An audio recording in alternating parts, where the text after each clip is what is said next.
میرے نبی روزانہ ظہر کے بعد بازار کا چکر لگاتے تھے اور ایک ایک دکان منڈی کو خود چیک کرتے تھے کہ شریعت کے مطابق ہے کہ نہیں۔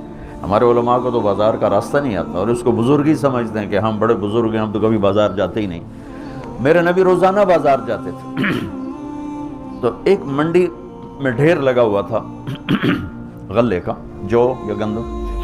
بارش ہوئی تھی لیکن وہ خشک تھا، تو آپ نے اندر ہاتھ ڈال کے نکالا تو اندر سے گیلا۔ آپ نے کہا یہ کیا کیا؟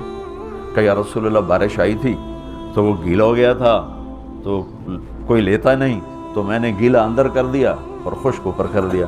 تو آپ نے کہا گیلا نکال کے باہر رکھ تاکہ گاہک کو پتہ چلے تیرے سودے کے عیب کا، اور خشک کو نیچے کر۔ پھر یہ جملہ فمن غش فلیس منا، جس نے دھوکہ دیا میری امت سے خارج ہو۔